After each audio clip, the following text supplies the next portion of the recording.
Carolina can win games without a crowd. Now, granted, in the Duke game, they need their crowd. This team, now granted, they've only got one loss at home all year long, so you can't really say that having a crowd there would have benefited them or not. This team, you saw in the Florida State game, they benefit from having people behind them, cheering for them. Yeah, they would have had two losses if there wasn't a crowd. Yeah, and we're going to be really honest. They're going to have a stretch in this game, and they may have two stretches where they're going to look awful. But you're going to have... If it's one or two, we'll live with that. You're going to have a good number of people in your corner cheering you on, and it's going to play a factor. So there's going to be more emotion from the fan base in the game. That will help the pageantry. It's also Senior Day, and I've got air quotations that you guys cannot see. There's a very good chance that the seniors that Carolina will honor on Saturday will be back on this roster next year because the NCAA has granted them an extra year of eligibility due to COVID.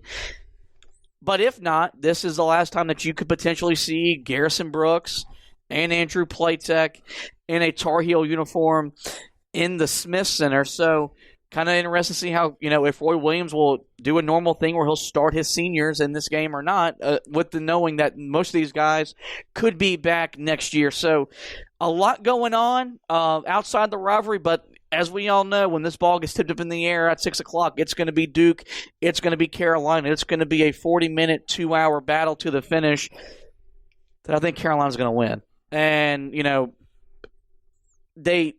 they've seemed to respond in these situations when their back's against the wall, when we're ready to throw in the towel, when we're ready to quit on this team. They've found a way to sucker us all back in, including myself, get you back believing that they can turn this thing around and be a team in March that is playing at a that no one wants to see. This team hasn't maybe progressed that we thought they were going to after that win over Duke. And a lot of that goes to 3 games being postponed due to COVID and the fact that you still got so many freshmen. But I think they're going to be ready to go. They know how much this game means to them because they know Duke's going to come in with extra motivation as well. I think Carolina gets a big win at home to close out the regular season on Saturday. Yeah, I'll agree with you. I think this really helps Carolina that this game is at home, that they're going to have some fans in the stands. Like you said, there will be moments where Carolina is going to need the crowd to try to help keep them motivated. Not motivated, but keep from getting down on yourself, allowing those runs to extend. And, I think that, again, this is going to be another knockdown, drag-out fight in this rivalry. It's going to be extremely close once again. If you expect anything differently, don't really know what to tell you. You just haven't watched the rivalry. But, I think you're right. Look at and I'm trying to think, was there another Saturday game in between that game against Duke? But you look at the win over Duke, Saturday game, win over Louisville, Saturday game, win over Florida State, Saturday game. Carolina has thrived on these Saturday games, and all of them have pretty much come after disappointing losses where you're left saying, well, what are we going to do what are we going to do next? We have no clue what this team is. So I feel like there's a reason to be pretty confident that Carolina is going to come in motivated, ready to go.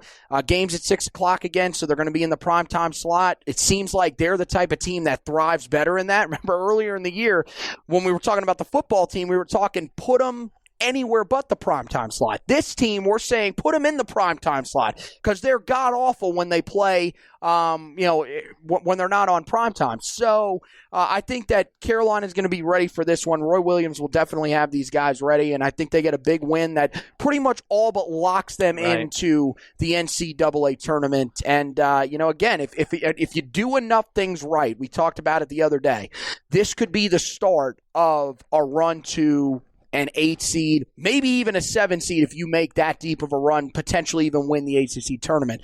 So this can be the start of something special. This is a great place to start it against a rival where you can not only put yourself in the NCAA tournament, but as I think they'll do, knock Duke out of the NCAA tournament. Whether Carolina wins or loses, we'll have you covered wall-to-wall on the HeelToughBlog.com. I'll have your preview and your recap of Saturday's rematch with our arch rival from 8 miles down the road in Durham.